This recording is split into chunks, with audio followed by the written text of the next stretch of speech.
നമസ്കാരം. BMC news live കൊച്ചിയിലേക്ക് സ്വാഗതം. വാർത്തകൾ വായിക്കുന്നത് അഞ്ജിത പീറ്റർ.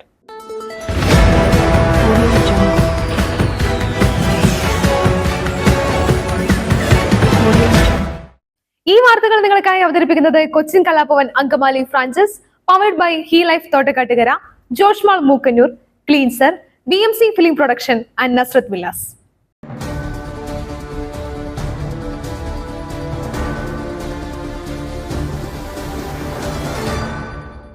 ദില്ലിയിലെ വിവേക് വിഹാറിലെ കുട്ടികളുടെ ആശുപത്രിയിലുണ്ടായ തീപിടുത്തത്തിൽ 7 നവജാത ശിശുക്കൾ മരിച്ചു. 5 കുഞ്ഞുങ്ങൾ വെന്റിലേറ്ററിൽ ചികിത്സയിലാണ്. നവജാത ശിശുക്കളുടെ ആശുപത്രിക്കൊപ്പം ഓക്സിജൻ റീഫില്ലിംഗ് കേന്ദ്രവും പ്രവർത്തിച്ചിരുന്നുവെന്ന് പരിക്കേറ്റവർ ആരോപിച്ചു. അനധികൃതമായാണ് ഈ സംവിധാനം പ്രവർത്തിച്ചിരുന്നത്. പലതവണ പരാതി നൽകിയിട്ടും പോലീസ് നടപടിയെടുത്തില്ല. 5 തവണ പൊട്ടിത്തെറി ഉണ്ടായെന്നും ദൃക്സാക്ഷികൾ പറഞ്ഞു.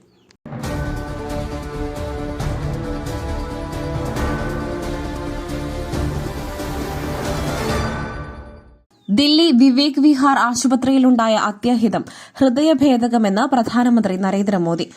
ദുഃഖിതരായ കുടുംബാംഗങ്ങൾക്കൊപ്പം താനുണ്ടെന്നും പരിക്കേറ്റവർ എത്രയും വേഗം സുഖം പ്രാപിക്കട്ടെയെന്നും പ്രധാനമന്ത്രി പറഞ്ഞു.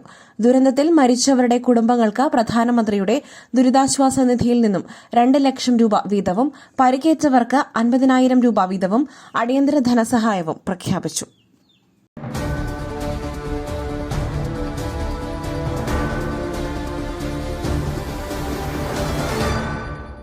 തൃശൂർ കൊടുങ്ങല്ലൂർ പെരിഞ്ഞനത്ത് ഹോട്ടലിൽ നിന്നും കുഴിമന്തി കഴിച്ചവർക്ക് ഭക്ഷ്യവിഷബാധ. വയറിളക്കവും ഛർദിയും മറ്റ് അസ്വസ്ഥതകളുമായിട്ടാണ് 27 പേരും ആശുപത്രിയിൽ ചികിത്സ തേടിയത്. ഹോട്ടലിൽ നിന്നും നേരിട്ട് കഴിച്ചവർക്കും പാഴ്സൽ വാങ്ങിക്കൊണ്ടുപോയി കഴിച്ചവർക്കും എല്ലാം ഭക്ഷ്യവിഷബാധ ഏറ്റിട്ടുണ്ട്. സംഭവത്തിന്റെ പശ്ചാത്തലത്തിൽ ഹോട്ടലിനെതിരെ നടപടികൾ സ്വീകരിക്കുമെന്ന് പഞ്ചായത്ത് അധികൃതർ പറഞ്ഞു.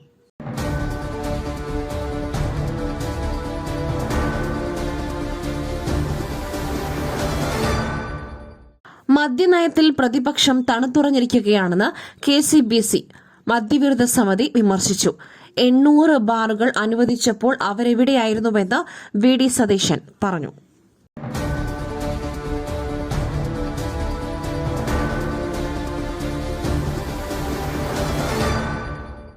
തിരുവനന്തപുരത്തെ വെള്ളപ്പൊക്ക ദുരിത നിവാരണത്തിന് 200 കോടിയുടെ പദ്ധതിയുമായി കേന്ദ്രം.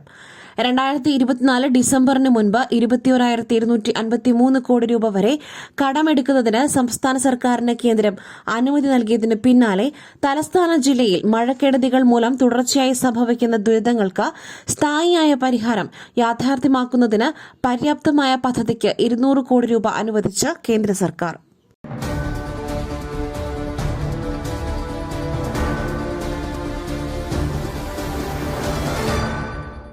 ഇന്ത്യ സഖ്യ കക്ഷികളായ കോൺഗ്രസിന്റെയും SPയുടെയും വിജയത്തിനായി പാകിസ്ഥാനിൽ പ്രാർത്ഥന നടക്കുകയാണെന്നും അതിർത്തിക്കപ്പുറമുള്ള ജിഹാദികൾ മുഴുവൻ അവരെ പിന്തുണയ്ക്കുന്നുവെന്നും പ്രധാനമന്ത്രി നരേന്ദ്രമോദി.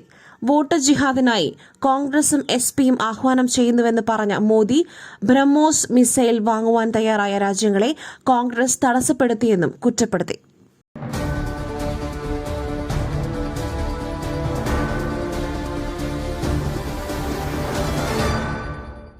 മലപ്പുറം മമ്പാട് പുള്ളിപ്പാടത്ത് ഭർത്താവ് ഭാര്യയെ വെട്ടിക്കൊന്നു. കുടുംബ വഴക്കിനെ തുടർന്നാണ് ഭർത്താവായ ചെറുവള്ളിപ്പാറ വീട്ടിൽ ഷാജി ഭാര്യയായ നിഷ മോളെ വെട്ടിക്കൊന്നത്. ഭർത്താവ് ഷാജി നിലമ്പൂർ പോലീസിന്റെ കസ്റ്റഡിയിൽ.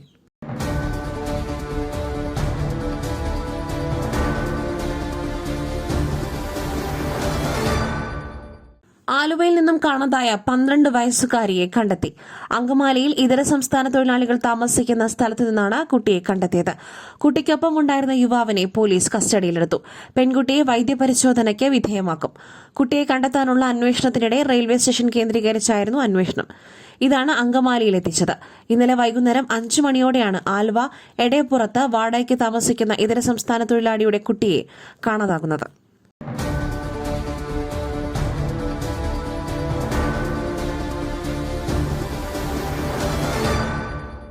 എക്സൈസ് മന്ത്രി MB രാജേഷിനെതിരെ പ്രതിഷേധം ശക്തമാക്കുവാൻ യൂത്ത് കോൺഗ്രസ്. ബാർകോഴ ആരോപണങ്ങളുടെ പശ്ചാത്തലത്തിൽ ഇന്ന് MB രാജേഷിന്റെ ഓഫീസിൽ നോട്ടെണ്ണൽ യന്ത്രമെത്തിച്ച് പ്രതിഷേധിക്കുമെന്ന് രാഹുൽ മാങ്കൂട്ടത്തിൽ അറിയിച്ചു.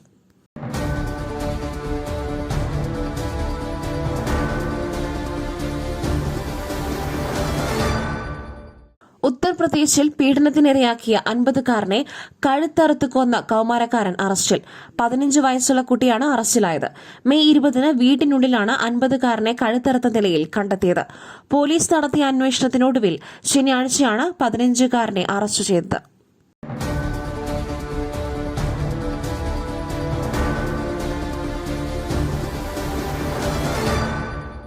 മറ്റൊരു വാർത്തയുമായി കണ്ടുമുട്ടുന്നതുവരെ നന്ദി, നമസ്കാരം.